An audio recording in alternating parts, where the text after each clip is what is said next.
Olá, eu sou Ricardo Fenelon, sócio fundador do Fenelon Advogados, idealizador desse projeto chamado Airlaw Brasil, que tem como objetivo difundir conhecimento sobre os diversos temas relacionados ao direito aeronáutico e espacial. Essa ideia surgiu a partir de inúmeras mensagens que recebi nos últimos anos, tanto de colegas advogados quanto de estudantes, interessados em se especializar na matéria. Nesse sentido, estamos convidando os maiores especialistas do Brasil no assunto para que eles possam contar um pouco sobre suas trajetórias profissionais, bem como avaliar um ou outro tema específico. Hoje, temos a honra de receber a doutora Marguerita Toledo, diretora jurídica da Líder Táxi Aéreo SA, da Líder Aviação. Ela é bacharel em Direito pela Universidade Federal de Minas Gerais, mestre em Direito de Empresa pela Faculdade de Direito Milton Campos, pós-graduada em Direito Empresarial pela Universidade de Gama Filho e membro das comissões de advocacia corporativa e de Direito Aeronáutico da OAB de Minas Gerais. Marguerita, seja muito bem-vinda ao Airlaw Brasil. Muito obrigado por ter aceitado o nosso convite. Fenelon, eu que agradeço aí a oportunidade de estar falando com você. Quero parabenizá-lo aí por essa iniciativa que foi muito interessante, muito bacana aí para difundir os conhecimentos aí de direito aeronáutico, principalmente para que nós que militamos aí na área possamos aí trocar experiências, trocar ideias, e nada melhor do que a tecnologia para isso. Muito obrigado. Marguerita, queria iniciar te pedindo assim, para contar um pouco da sua carreira assim, na aviação, no direito aeronáutico, como é que isso aconteceu? Bom, a minha carreira no direito aeronáutico começou por acaso e depois se tornou uma paixão. Logo que eu me formei, eu sou de uma época onde a advocacia ainda era uma grande ambição de quem fazia direito. Acho que isso mudou muito. Eu me formei em 1994 e eu sei que, né, as pessoas que vieram uns anos depois, o grande objetivo passou a ser a carreira pública, mas na minha época, tanto é que da minha turma, né, de faculdade, nós temos várias pessoas aí na advocacia. Então, eu achava muito interessante a advocacia desde a época aí da faculdade. Logo que eu me formei, eu comecei a trabalhar num escritório de advocacia, num escritório relativamente pequeno, trabalhando com matérias aí de direito civil, e comecei a pensar, a advocacia é legal, mas não é tanto, você só vê aí o litígio, quando em tempo você é chamado para dar alguma opinião aí em relação a um tema de consultoria, então toda aquela construção, todo aquele debate, toda aquela análise crítica, eu não estava vendo isso acontecer como, né, eu idealizei na faculdade. Então, eu estava meio pensando que eu não tinha feito a escolha totalmente correta, até que houve uma oportunidade de eu assumir uma posição aqui na Líder, era uma posição de advogada, isso foi nos idos de 1998, e eu pensei, a empresa, eu acho que vai ser mais o que eu estou pensando, a gente vai estar dentro do negócio, vai estar construindo projetos, não vai estar somente lidando com os litígios. Então, eu aceitei essa posição e pensei, mas aviação, que é isso? Nunca estudei isso na faculdade, não tem noção do que seja, o que é uma empresa de aviação, quais são as questões jurídicas. E logo que eu entrei, eu me deparei com um mundo de assuntos jurídicos, e eu realmente me encontrei na advocacia e vi que a advocacia pode sim fazer parte aí da construção de um negócio, das análises, do pensamento crítico, da criação de teses. E cá estou eu há 22 anos, mais de 22 anos. Em seguida, eu assumi uma posição de gerência e há 12 anos eu assumi a diretoria jurídica da empresa. Então, fico muito feliz aí de estar trabalhando com o que eu gosto, e a aviação realmente, se você não tem uma paixão inicial, quando assim que você descobre, vira uma paixão quase que eterna. É um dia a dia, né, muito dinâmico. Eu brinco aqui que o nosso ritmo é realmente de trabalho, embora nós tenhamos aqui no nosso jurídico um trabalho até um pouquinho diferente de empresas aí do porte da Líder. Nós temos um jurídico que é misto de um jurídico corporativo com um escritório de advocacia. A gente realmente faz o trabalho do início ao fim, a construção de contratos, o acompanhamento de processos judiciais. Nós temos isso tudo interno, então foi também importante aí para não deixar essa parte aí do advogado pura e simplesmente de contencioso de lado. Então, nós temos isso aqui, e são variados assuntos, então é bem interessante. Eu brinco que não existe rotina, não existe um dia igual ao outro, e às vezes não existe planejamento no seu dia. Você chega de manhã, planeja as tarefas que vai fazer, e o negócio é tão dinâmico que na hora que você assusta, você fez um monte de coisas, lidou com vários assuntos diferentes e nada daquilo que você tinha planejado. Então, é um dia a dia, embora, né, nós estejamos aqui no jurídico, nós não estamos na operação, mas a operação dita muito o ritmo do nosso trabalho. Com certeza. Até aproveitando o que você acabou de dizer, eu queria te pedir, dentro do possível, claro, se você puder dar alguns exemplos concretos assim, desses assuntos e matérias do dia a dia. Direito civil, contratos, direito administrativo, licitações, o que acontece aí no jurídico? Sim, a gente trabalha, né, com todos os contratos da companhia, e quando eu falo todos, desde uma aquisição de aeronave, de um arrendamento, de estruturação de financiamento, até os contratos do dia a dia para a empresa funcionar, para que a gente, né, pudesse aí navegar um pouco mais de tranquilidade. Nós temos aí alguns contratos do dia a dia que já são contratos aí padronizados, para que os advogados, né, hoje nós temos uma equipe que trabalha comigo, possam se dedicar aos aqueles contratos mais relevantes, mas são contratos de todas as naturezas. Nós também trabalhamos aí com questões tributárias, muitas vinculadas ao nosso negócio, a tributos relacionados aí a operação específica, tributos aduaneiros. Então, todo o nosso contencioso tributário, ele é conduzido internamente, tanto administrativo quanto judicial. Trabalhamos também com todas as licitações. Hoje, né, um dos grandes clientes aí da companhia é a Petrobras, então nós temos aí, em relação aos fretamentos de helicópteros, processos licitatórios, que são processos aí que são, né, aderentes aos regulamentos da Petrobras, são processos dotados de uma certa complexidade, questões trabalhistas, obviamente, como toda empresa. Tem, assim, eu brinco que tem dia aqui que eu falo, não, esse assunto aqui não surgiu agora. Por exemplo, questões eleitorais. Você vai pensar, uma empresa de aviação, sim, toda eleição nós temos que analisar toda a legislação específica das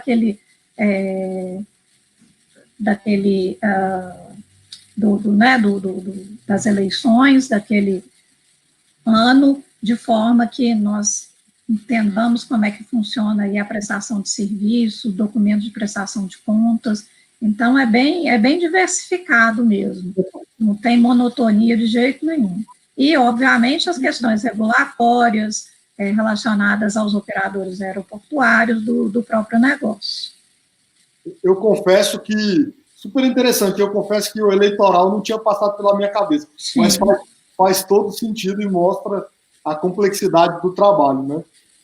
Sim, exatamente. Então, quando a gente está recrutando aqui advogado para a nossa equipe, eu já gosto de falar desde o início. Não pensa que advogado de empresa é aquele que fica só sentado fazendo relatório, não. Advogado de empresa não é isso, e aqui na Líder, né, você vai se deparar com assuntos que você vai pensar, não, a gente tem situação de uso capião. Quando eu pensei que eu fosse trabalhar numa empresa de aviação e fosse ter processo de uso capião, pois tem. Então, é uma gama né, de negócios. A gente está também muito perto aí, das nossas unidades de negócios. Nós temos hoje na Líder, né, além do táxi aéreo, que é o que originou aí a companhia, nós temos o fretamento e gerenciamento de aeronaves, operações de helicópteros, são todos os voos que são feitos de passageiros e cargas em apoio à indústria do petróleo, manutenção aeronáutica, atendimento aeroportuário, vendas de aeronaves. Nós representamos hoje a Honda Jets, um fabricante de aeronaves. Também comercializamos aeronaves seminovas de vários fabricantes. Temos algumas joint ventures, também trabalhamos na estruturação dessas joint ventures, como uma empresa de simulador, como uma empresa de reparo de paz. Nós temos uma corretora de seguros. Então, é bem diversificado o portfólio da companhia, e nós temos aí que estar atendendo aí a todas essas unidades de negócios, essas áreas, tanto nos negócios em andamento, como na estruturação de novos negócios. Então, isso é muito bacana. A gente senta, temos a ideia de um negócio, temos a ideia de aprimorar um negócio que nós temos em andamento. Então, nós participamos aí como advogados, nós sentamos na mesa desde o início, então é interessante. E, claro que como todo advogado de empresa, a gente acaba palpitando também nos negócios, né? Nós também, eu brinco que cada ano a gente aprende um pouquinho do negócio e começa a dar alguns palpites, a discutir. Os engenheiros nossos aqui às vezes não gostam muito, não, que advogado é meio polêmico, mas é um aprendizado, é muito bacana essa troca. Acho que era o que eu vi lá atrás, né, quando eu pensei em advogar, foi muito essa troca de conhecimento e, principalmente, deixar que o direito seja aquele conhecimento fechado, baseado nos jargões, para ser um conhecimento disseminado. Eu acho que todo mundo que faz negócios tem que saber um pouco de direito, até para medir, para mensurar os riscos e oportunidades. Com certeza. Olha, Marguerito, o pessoal que trabalha com você pode até, eventualmente, reclamar de trabalhar muito, mas não vão poder reclamar de não ser dinâmico. Deixa eu te falar. Agora, falando de um tema mais específico, com uma experiência como essa, com mais de 20 anos, eu acho que a gente não poderia falar de uma coisa que não fosse prática ética. Então, eu queria pedir para você comentar um pouco sobre os aspectos jurídicos e regulatórios, explicar aí para o pessoal, para o nosso público, que é mais de estudantes e jovens advogados, como é que funciona e o que é um táxi aéreo.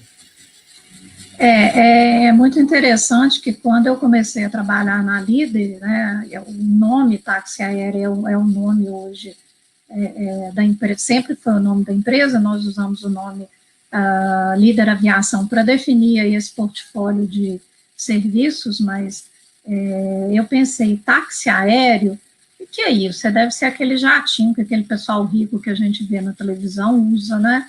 Mas uma empresa grande desse jeito, só para isso tem público. Eu fiquei meio intrigada, realmente. E quando, né, eu comecei a entender o que é a empresa, entender o que é o táxi aéreo, entender as possibilidades do táxi aéreo, nós vemos que, claro que abrange, sim, né, a aviação executiva, que é uma aviação que há 22 anos atrás era bem exclusiva, bem restrita. Eu acho que ela está hoje sendo um pouco mais inclusiva. Eu vou falar disso um pouquinho mais para frente, né, quando a gente falar dos pontos aí que o táxi aéreo tem de alcance, mas também, né, além da aviação executiva, o táxi aéreo ele abrange uma variedade enorme de serviços. O táxi aéreo, de início, é bom falar que ele é considerado aí transporte aéreo público, não regular na modalidade táxi aéreo, ou seja, é um transporte aéreo público que é dependente de autorização. Assim como as empresas aéreas regulares da aviação comercial são dependentes aí de uma concessão, o táxi aéreo ele é dependente de uma autorização que ela é renovada aí a cada 5 anos. A empresa ela é altamente fiscalizada pela autoridade aeronáutica, pela Agência Nacional de Aviação Civil. Ela tem que cumprir uma série de regulamentos para prestar os serviços.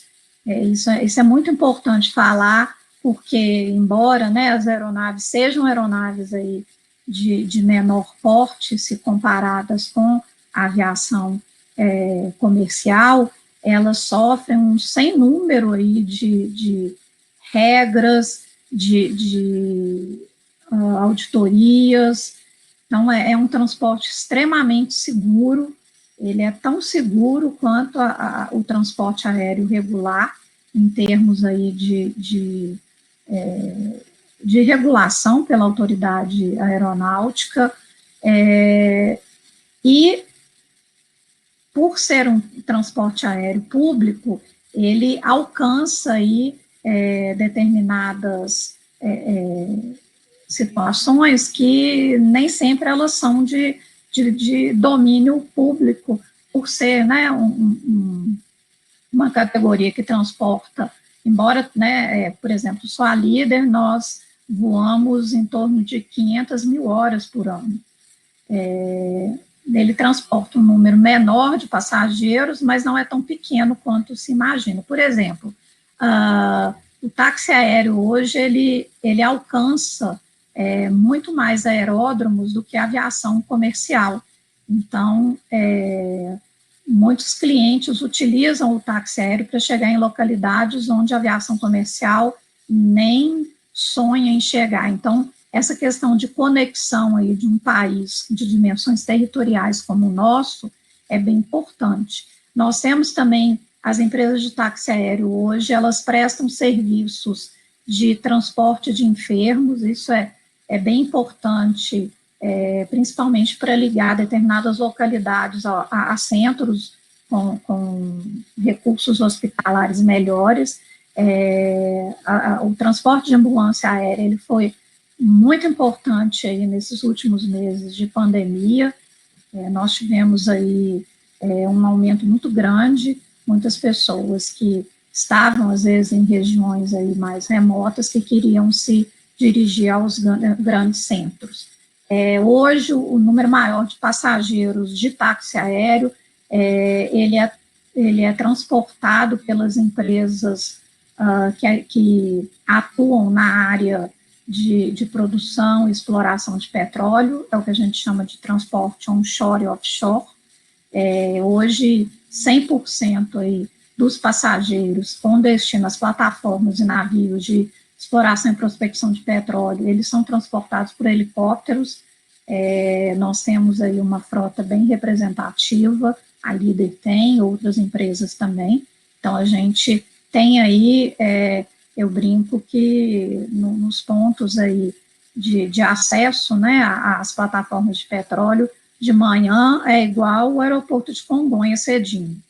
É um sem número de passageiros partindo, chegando, em vários helicópteros. É uma operação bem intensa, uma operação extremamente importante, é uma operação aí que durante a pandemia não parou. Nós tivemos, obviamente, como todas as localidades do mundo, uma redução aí na produção de petróleo, mas as plataformas elas continuaram, né, produzindo com contingente embarcado. Então, são milhões aí de pessoas que são transportadas todos os anos em helicópteros para as plataformas de petróleo.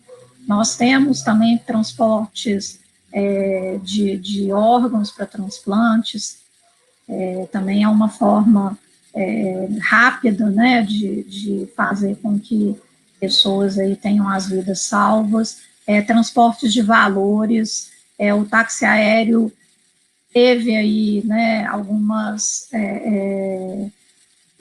poucas facilidades em termos de regulação durante a pandemia para o transporte de carga biológica, também foi essencial para que, né, os testes fossem realizados com mais agilidade,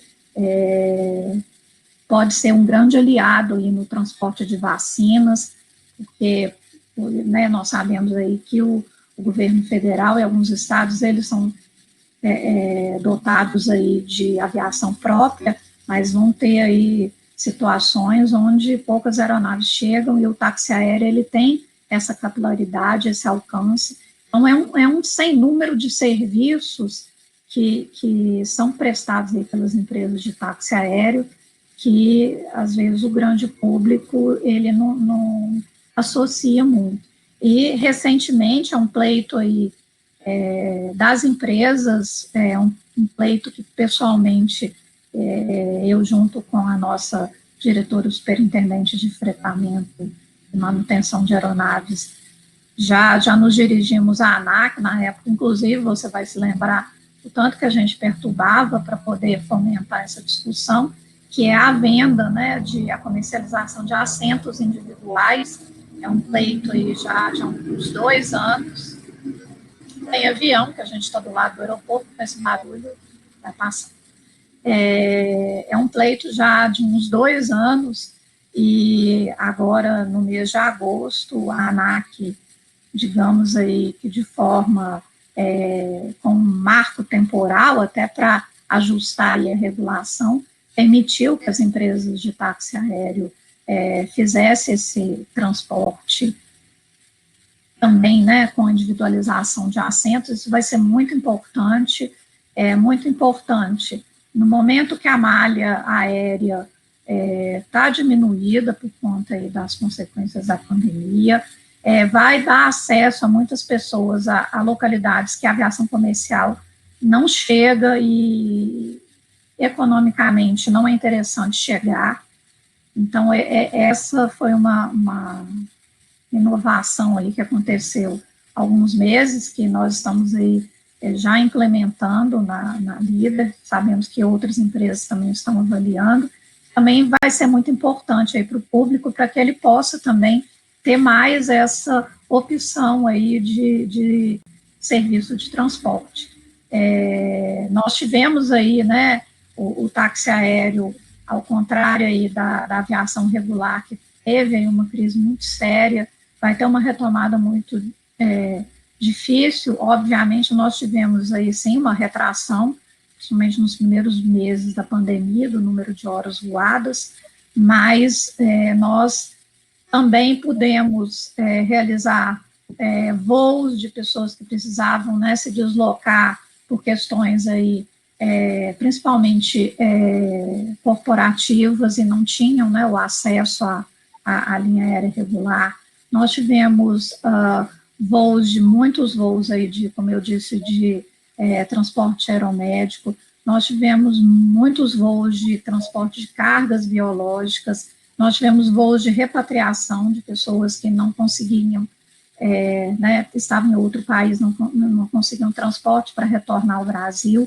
Então, o táxi aéreo, ele não tem as limitações aí, principalmente as limitações operacionais das linhas aéreas regulares. Então, daí a gente pode entender que não é só, né, o transporte aí executivo, como a gente está acostumado a ver aí na televisão, nos filmes, das pessoas aí que se deslocam utilizando o próprio avião.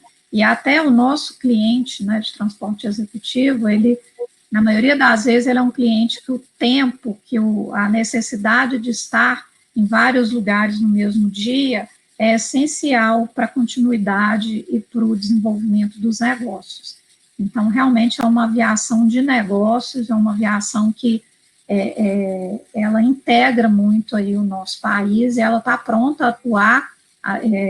As empresas, né, de táxi aéreo, a Líder é um grande exemplo, elas se reinventaram aí nesses últimos meses de uma forma que não, né, não foi vista, pelo menos no tempo que eu estou aqui, e foi tudo muito rápido. E nós também, né, temos aí hoje a tecnologia como nossa grande aliada. Em termos regulatórios, as exigências são grandes, por isso que a gente fica muito entristecido quando nós vemos aí alguns acidentes aéreos com que a gente chama, né, de táxi aéreo pirata. São particulares que não têm as homologações, não passam pelas mesmas auditorias, não cumprem os mesmos regulamentos das autoridades aeronáuticas, mas que resolvem, para minimizar o custo de ter um avião, resolvem fazer esse transporte clandestino. A gente fica muito entristecido quando a gente vê acidentes, quando a gente vê que as pessoas foram em busca, às vezes, de um custo menor, que acaba que é menor. Por exemplo, essas pessoas, elas não recolhem tributos, porque elas nem têm como recolher, porque o negócio delas não é táxi aéreo. Então, o custo, evidentemente, que acaba sendo um pouco menor.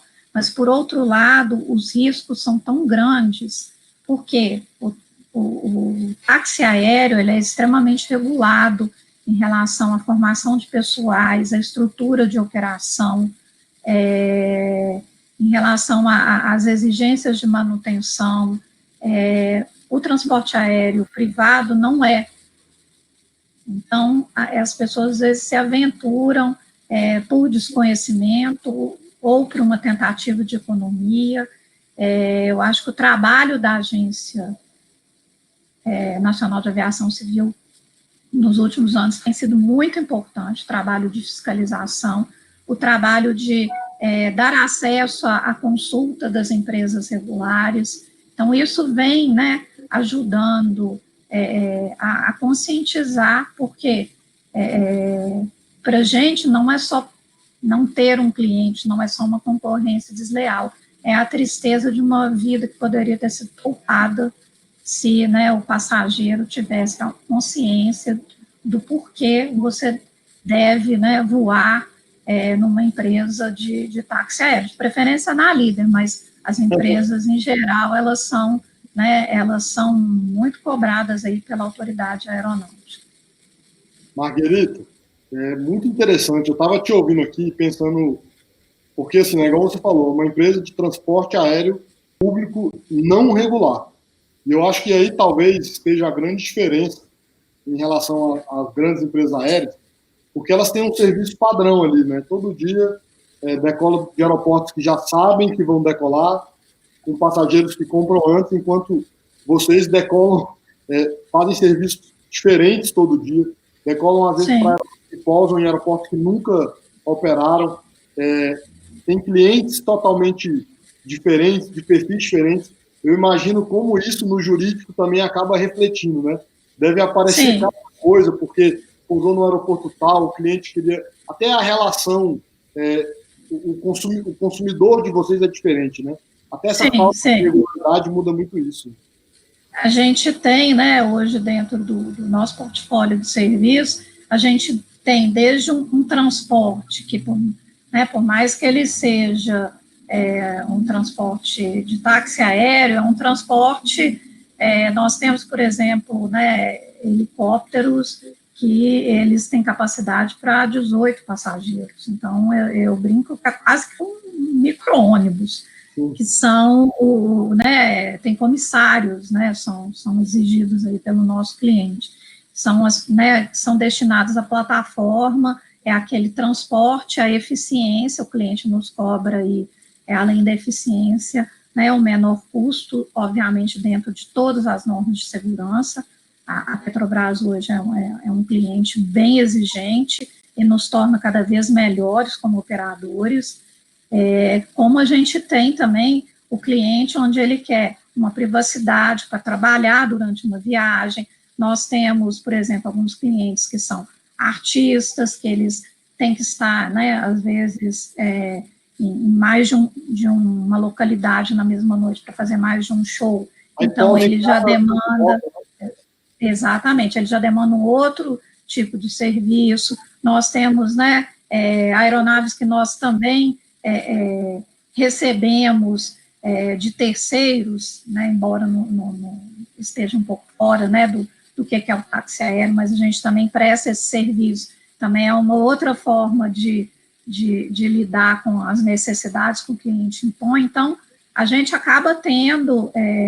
sempre tendo, né, muito cuidado com os nossos contratos, em aperfeiçoar, em estar deixando claro que o cliente está contratando, porque esse cliente, ele é um cliente que ele vai demandar essa exclusividade que a linha aérea não oferece, no caso, né, por assim dizer, da aviação executiva, e dos nossos clientes que nos contratam para transporte aí de pessoas para as plataformas, ele vai demandar uma eficiência, porque a plataforma é um reloginho, então não pode ter atraso, as condições de pouso são condições aí bem desafiadoras, então, né, os nossos pilotos, eles têm que passar muita segurança aí para a pessoa que é transportada, às vezes, né, nós temos aí voos de longas distâncias em mar, um pouso, né, o local de pouso ali é bem restrito, então, essa segurança, o passageiro entrar e saber, né, que ele vai chegar em segurança no destino, isso é um dos maiores orgulhos aí da Líder, que está, né, há 62 anos aí no mercado, se cada dia se aprimorando, melhorando, não é porque nós fazemos isso há 62 anos que a gente acha que já sabe fazer, a gente está sempre buscando o aperfeiçoamento. Isso também é muito a forma como eu trabalho pessoalmente e tento fazer com que a minha equipe trabalhe, eu brinco, às vezes as pessoas falam, tem um contrato aqui, alguém do jurídico já fez há 2 anos, eu falo, então nós vamos avaliar, não, mas alguém que já fez, tomara que alguém tenha evoluído em 2 anos, né, pode fazer um contrato ainda melhor, então essa exigência, é uma exigência aí, que o nosso cliente impõe a cada dia, da gente estar sendo cada vez melhor. Infelizmente, nós estamos chegando aqui no final do nosso tempo, que foi super interessante. Eu queria te pedir, com toda essa experiência aí, já treinou várias pessoas, para você dar uma dica para os estudantes e jovens advogados que têm interesse em se especializar nessa área de direito aeronáutico. Ricardo, eu já falei aí do meu tempo de empresa, do ano que eu formei, então todo mundo já deve ter percebido que eu já não sou tão novinha. Então, o conselho que eu vou dar pode parecer antigo, mas eu acho que ele é muito importante, principalmente nos dias de hoje, onde nós temos aí as mudanças de todos os cenários, do cenário de negócio do nosso país, é estudar. O direito aeronáutico, sim, ele é um campo autônomo, mas ele tem uma interface muito grande com vários ramos de direito. Vários ramos. Não precisa estar dentro de uma empresa de aviação para ter que lidar com tudo, inclusive direito eleitoral, como eu disse. Então, estudar a base que as pessoas têm aí na faculdade, ela vai ser essencial para quem você vai ser como profissional. Hoje nós temos um acesso muito grande à informação, nós temos aí muita facilidade e o consumo desse tipo de informação, seja em artigos, seja em canais como o seu, seja em eventos, ele é muito importante, mas o sentar e estudar, né, o direito civil, o direito tributário, porque por mais que você vá lidar, por exemplo, vou dar um exemplo, quando a gente vai trabalhar com uma estruturação de uma operação de financiamento de aeronaves, não adianta, você vai lidar com o contrato, então você vai ter que saber direito civil, você vai ter que saber direito das obrigações para transitar naquele contrato. Você vai ter que entender quais são os aspectos tributários daquela operação, você vai ter que entender um pouco de direito tributário, mas você não seja especialista. Então, o meu conselho pode parecer antigo, mas é estudar e ter aí uma boa base para que você possa aí desenvolver um pensamento crítico e está trabalhando aí com direito aeronáutico, está trabalhando aí com os vários campos que fazem interface com direito aeronáutico. Margarita, muito obrigado pela presença, foi sensacional e espero que você volte sempre. Obrigada, é só convidar. Obrigada aí pela oportunidade e, né, espero aí que o canal continue, que a gente possa estar sempre aprendendo aí com você e seus convidados. Muito obrigado. Tenho certeza que, para quem nos assistir, vai ser uma excelente aula. Pessoal, obrigado mais uma vez pela presença, todos que nos assistem. Eu queria deixar aqui mais uma vez o convite para nos seguirem nas redes sociais, no LinkedIn, no YouTube. Um grande abraço a todos.